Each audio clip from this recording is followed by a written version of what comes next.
This image shows a collection of confiscated weapons, highlighting the makeshift blades people picture when they hear the word contraband. But inside a correctional facility, the threat goes much wider. Drugs are a persistent problem. Officers also search for cell phones, loose cash, and counterfeit documents. Even completely ordinary, approved items enter a gray area the moment they are altered.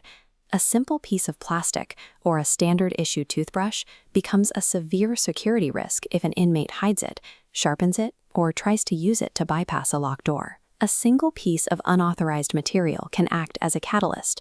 A smuggled cell phone allows inmates to coordinate gang activity on the outside. A small amount of drugs creates a sudden surge of debt and coercion. Within hours, these hidden items fuel an underground economy that destabilizes an entire housing unit. This creates an incredibly difficult operating environment. Jails and prisons are required to support rehabilitation, which means inmates need regular contact with their families and lawyers. Yet every single envelope that arrives in the mailroom and every visitor walking through the front door introduces a potential pathway for smuggling. Keeping a prison secure requires a highly specialized filtering process. You have to extract the dangerous elements out of the daily flow of communication without sealing the facility off completely from the outside world. To solve that filtering problem, the New Mexico Corrections Department uses a strategy shown in this diagram, overlapping layers of defense.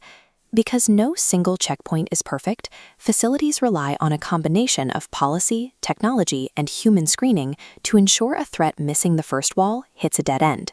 That first barrier is policy, casting the widest possible net with strict rules for how officers handle prohibited property. Standardized rules are an operational necessity in New Mexico because of the sheer distance between facilities. The state manages operations everywhere from Santa Fe down to Las Cruces and over to Roswell. You have aging rural facilities operating under very different local conditions than larger urban detention centers. Policy bridges those gaps. It ensures an officer in a remote rural prison processes a confiscated cell phone using the exact same evidentiary standards as an officer in a major city. For decades, physical mail has been one of the most notoriously difficult pathways to police. Smugglers use standard envelopes to conceal drugs, hide coded messages, and slip unauthorized materials right past mailroom staff. To cut off that pathway, New Mexico implemented a major operational shift on July 1, 2024. The state eliminated traditional physical mail delivery entirely, replacing it with smart communications tablets for the inmate population. This diagram illustrates how the new tech layer functions. By intercepting the paper mail, scanning it, and uploading it directly to the tablets, the system physically neutralizes the threat. Communication gets through, but physical hazards are destroyed. There is one mandatory exception here.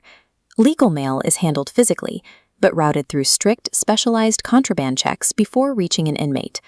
By treating ordinary mail and legal mail as distinct, separate workflows, the state manages to preserve an inmate's right to communication while permanently closing one of the largest smuggling loopholes in the system. While technology handles the mail, in-person visitation requires a different approach. Face-to-face contact is proven to support an inmate's eventual return to society, but it remains one of the most highly sensitive entry points for contraband. To manage this, the visitation layer operates on strict parameters. Every visitor must be formally approved ahead of time.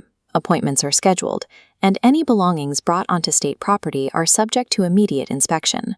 The vulnerability here is human ingenuity. People deliberately attempt to conceal small, highly valuable items on their persons, testing standard metal detectors and property checks. When officers establish a reasonable suspicion that someone is attempting to introduce contraband, policy authorizes them to conduct targeted searches.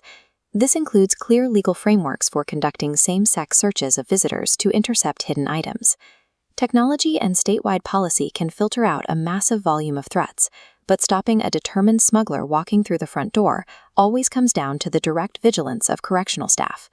When you look at rules regarding digital mail and visitor searches, it is easy to view contraband control as a purely punitive exercise. But keeping these items out is actually the foundation of rehabilitation. In a facility with high contraband, you see constant spikes in violence, overdoses, and lockdowns. Remove the contraband, and those spikes disappear. Staff no longer spend shifts managing crises.